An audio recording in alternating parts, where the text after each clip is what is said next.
The steam from my coffee curled upward in soft spirals, catching the morning light that poured through my apartment window. I stood there for a moment, watching the city hum awake beneath me, cars threading their way down Fifth Avenue, a woman tugging her golden retriever along the crosswalk, the muffled rhythm of life that always reminded me I'd made it on my own. My silk blouse clung cool against my skin. I had a meeting in an hour, but for now, this pause was mine. Then my phone buzzed. I glanced down, expecting another calendar alert. Instead, it was a message from my mother. Just a single line. "Your brother needs help again. Call me." My chest tightened. It had been years, but some wounds never stopped bleeding when prodded. My brother, Daniel, the golden child who'd once received $85,000 without question, while I was told that wanting the same was selfish. The words still stung. Ungrateful. That's what they'd called me when I dared to ask for equal treatment. As if standing up for myself was a flaw. I set the phone down slowly, my fingers tracing the rim of the porcelain cup. Part of me wanted to laugh at the irony. They had poured money into him like water into a cracked vase, yet here I was, solid and whole, holding everything together on my own. The city outside felt louder suddenly, pressing against the silence in my chest. My mother's message wasn't just a request, it was a door creaking open, threatening to drag me back into the past I'd fought so hard to escape. I was 22 when it happened, still raw with hope and the naive belief that fairness was a given in families. We were sitting at the long oak dining table, the one that had been in our house since before I could remember. My father was at the head, glasses perched low on his nose, my mother beside him, her hands folded neatly like she was delivering some sacred announcement. Daniel lounged across from me, tapping his fork against the plate in that careless way that always grated on my nerves. "Your father and I have decided," my mother began, her voice calm, rehearsed, "that we're going to help Daniel with his next step. He needs capital for his business idea." My stomach fluttered with curiosity. Then she said it. $85,000. I blinked. At first, I thought I'd misheard. The number hung in the air like a chandelier about to crash. My pulse thudded in my ears. 85,000. For him. That's wonderful. Daniel grinned, as if it were the most natural thing in the world. I swallowed hard, trying to keep my voice even. Wait. You're giving him 85,000? Just like that? My father's gaze snapped to me, sharp and disapproving. Don't start, Emily. I'm not starting. My words faltered, hands trembling against the tablecloth. When I asked for help with grad school, you told me money was tight. My mother's expression hardened. You need to learn to be grateful for what you have. Daniel has real potential. You're being ungrateful. Ungrateful.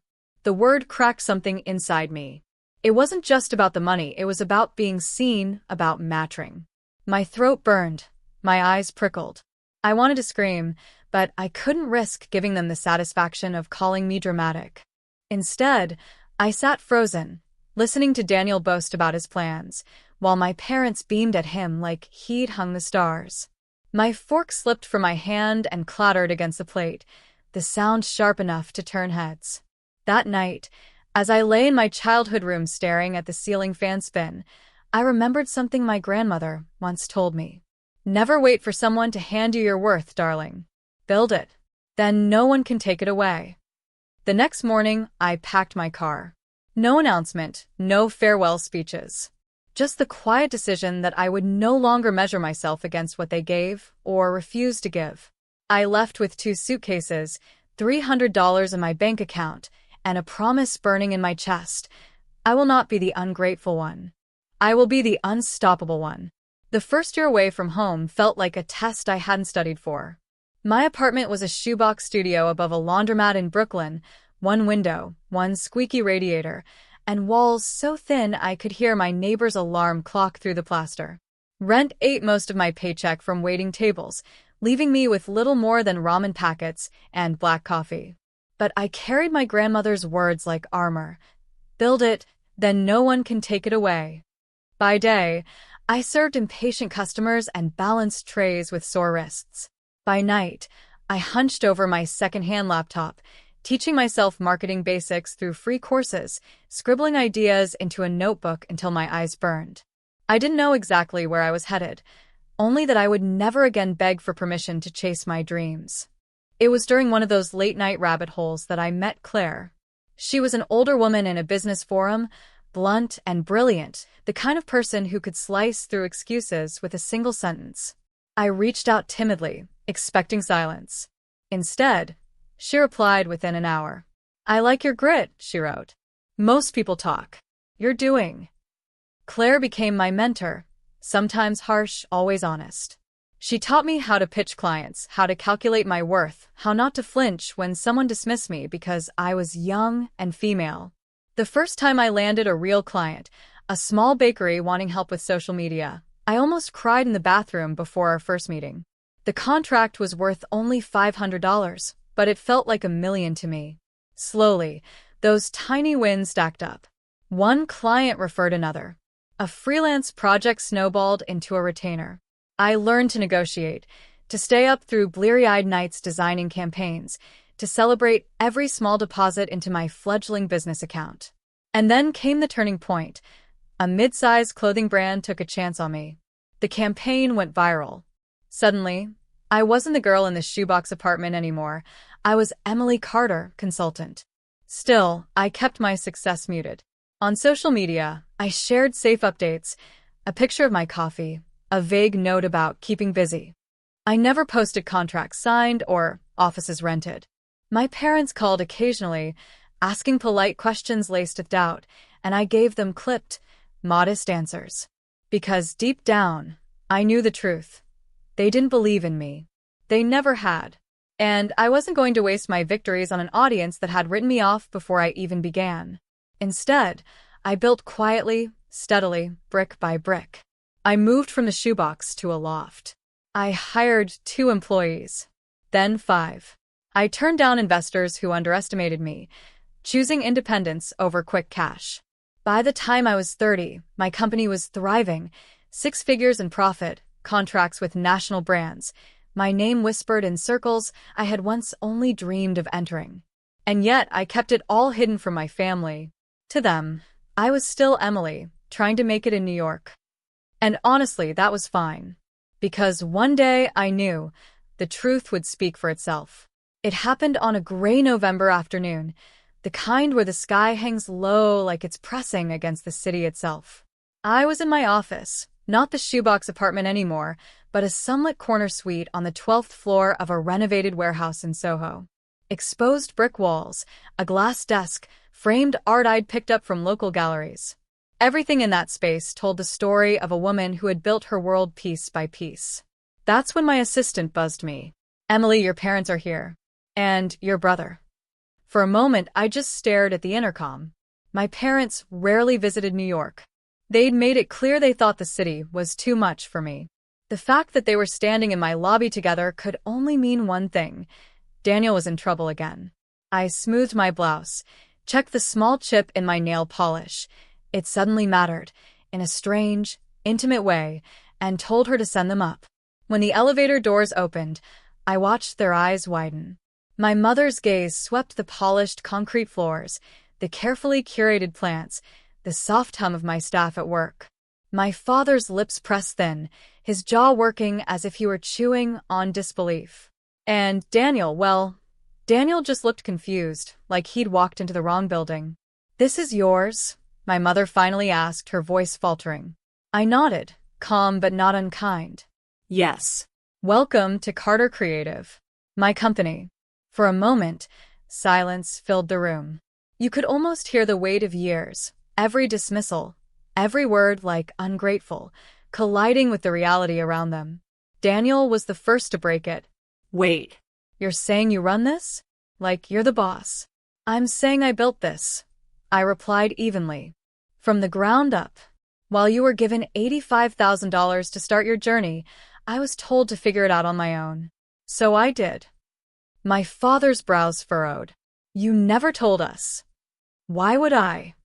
I cut in, my voice sharper now, years of suppressed hurt breaking the surface. "So, you could dismiss me again? Tell me I was being dramatic?"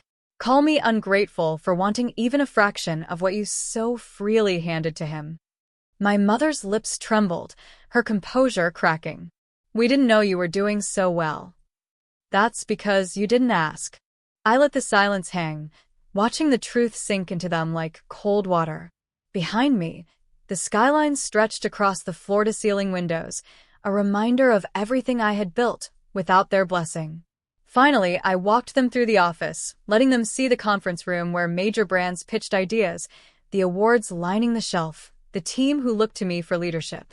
Their footsteps echoed against the polished floors, each sound a quiet acknowledgement of how wrong they had been. By the time we returned to my office, their faces had changed. My father's sternness had softened into something closer to shame. My mother kept wringing her hands. And Daniel avoided my eyes completely.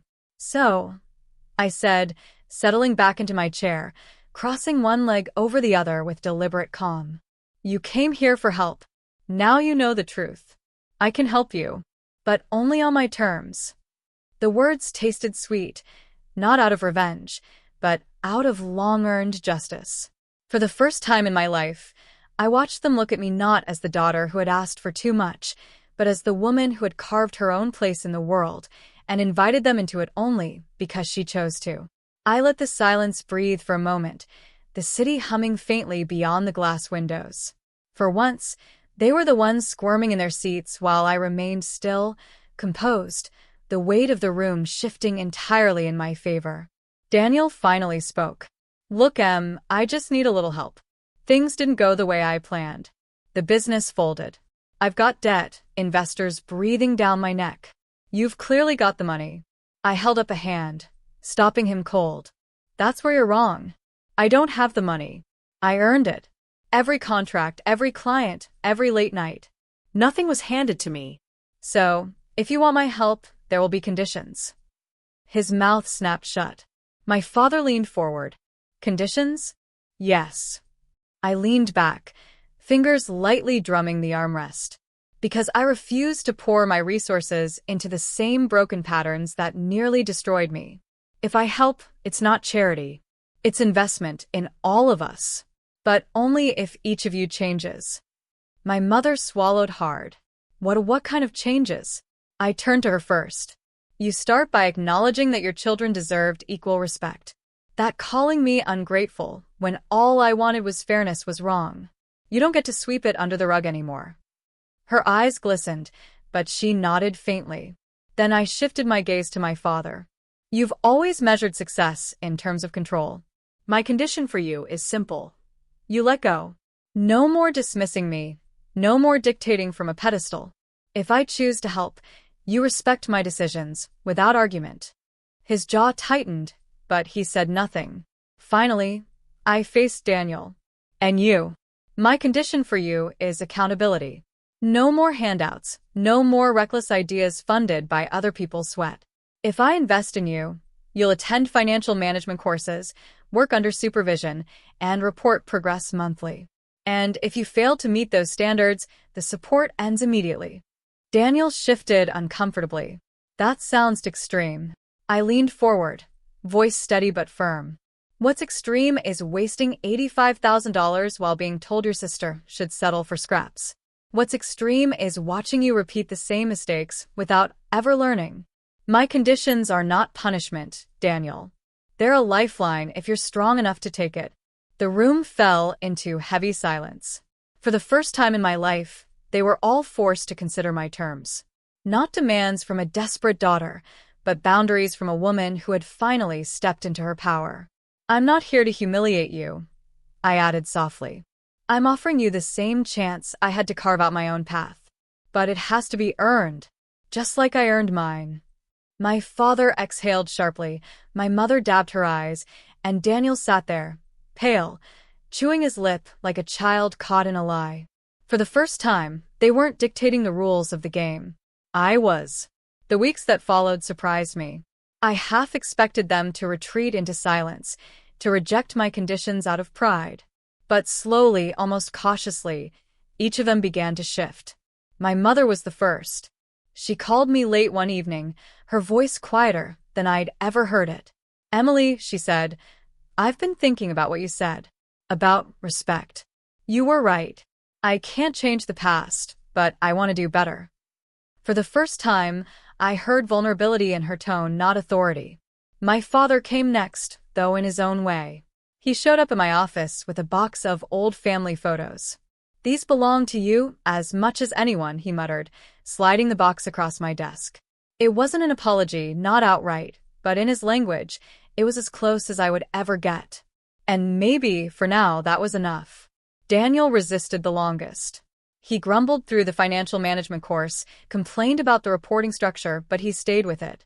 I watched him wrestle with responsibility, and for once, not run from it. It wasn't perfection, but it was progress. And me? I learned something too. That power isn't in revenge, or in proving someone wrong with loud declarations. Power is quiet. It's the ability to stand in your own truth so firmly that no dismissal, no label, no memory can shake you anymore. One night, after a long day, I found myself holding my grandmother's locket, the one she had pressed into my palm years ago with the words, "Build it, then no one can take it away." I traced the worn edges and smiled, realizing I had lived her advice down to the letter. I had built my life, not from $85,000 or family approval, but from grit, sleepless nights, and a refusal to stay small. And in the end, what I created wasn't just wealth or a company. It was a version of myself that could finally breathe freely. Looking out over the glittering skyline, I felt the last threads of resentment loosen their grip on me. My family might never fully understand the fire they had lit by trying to dim me, but I didn't need them to. Because the truth was simple, and I could finally say it out loud, not as a wound, but as a victory. They gave my brother $85,000. But what I built for myself? Priceless.